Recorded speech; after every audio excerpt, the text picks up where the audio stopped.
Amanda Harris here, and today I want to talk to you about how your feet or your ankles or both may be the reason you're getting back pain with walking. Now, first let me just say that walking is great exercise. It's low impact, which means that it's relatively easy on your joints, certainly easier than running, right? It's also a fundamental human movement pattern. It's one of those movement patterns that makes us unique in the animal kingdom, that we can walk upright on two legs. And what I love about it the most is the elastic stretch and recoil, the rhythmic nature of the elastic stretch and recoil that you get with every step. So what I mean by that is if you swing your right foot forward, so you can try this with me if you want, and your right arm goes back, which would be a natural part of walking, you can kind of feel there's a little bit of a stretch from your left foot all the way up to your right shoulder. And you're going to release that stretch as you swing your left foot forward and your left arm back.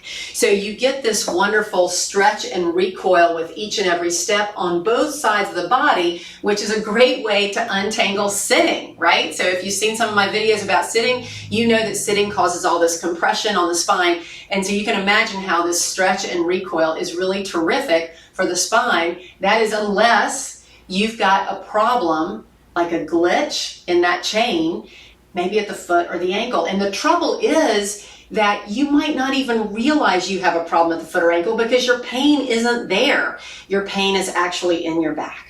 So in today's video, I'm going to show you how to check and see if you've got a problem at the foot or ankle, and we're going to go from there. All right, now to check your ankle out, you're going to need a few things. You're going to need a folded blanket or a couple of folded beach towels. You're going to need a wall and your cell phone.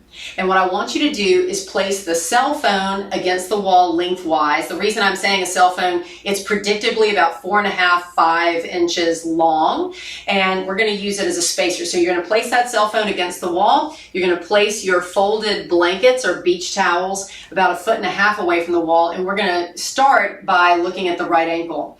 So I want you to kneel on your left knee, place your right foot toes against the cell phone, nice and long toes, not scrunched up, and heel down. And then what you're going to be doing, because you're kneeling on your left knee, you're just going to move your right knee straight forward towards the wall, ideally touching the wall, but by keeping your knee down and touching the wall. Now, if you can't touch the wall with your knee, then you've got a limitation somewhere. If you can touch the wall, congratulations, you got a normal ankle. If you can't touch the wall with your knee and keep your heel down, then you've got a restriction or a limitation somewhere. So my next question to you is, at that point where you're trying to touch the wall but can't, do you feel a stretch in the back of your calf? Or do you feel sort of like this tight band across the top of your foot or the front of your ankle? So if you feel the stretch in your calf, you just got a tight calf. If you feel that tight place in the top of the foot or front of the ankle, then you've got a stiff joint. But the good news is you can actually use that assessment as a corrective exercise. And the way you would do it is practice it once or twice a day, same setup, and you're gently moving the knee as far as you can toward the wall without pain or strain. Hold a couple of seconds, back off, and then repeat 8 or 10 times on the affected leg. Now make sure you test the left leg too, because sometimes both ankles are tight. One might be a little tighter than the other, but you may need to address both ankles. All right, now before we go on to talk about the foot, I just want to remind you that if you find this content helpful, please click like and do share it with friends and family members that you think could benefit from it. We really appreciate your helping us get the word out.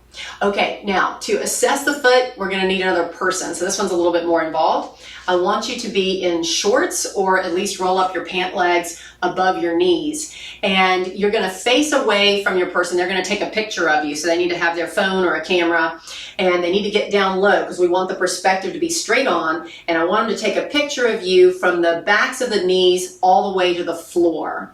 Now, to make sure you don't sort of fix your feet and ankles before the picture, what I want you to do is you're standing facing away from them is march in place a few steps, and then let your feet settle so that they're pointed straight ahead and they're shoulder width apart. Let your friend click the picture and then take a look at it. Now, what did you see?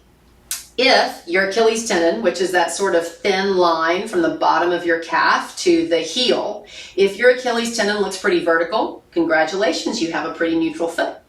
If the Achilles tendon is curved inward, kind of towards the middle of your body, then you have a flattened or weakened foot.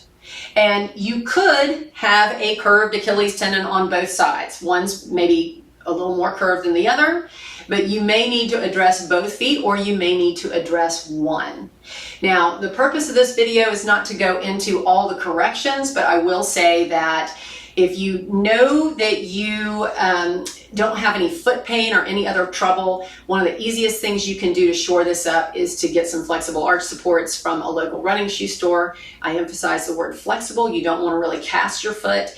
And at the same time, you're going to want to start working on strengthening your feet. And I'll put the links to some of my foot strengthening videos in the description below, so you can get started on that right away too.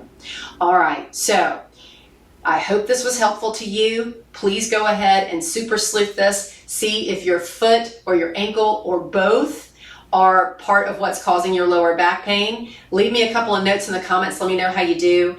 And until next time, keep moving and be well.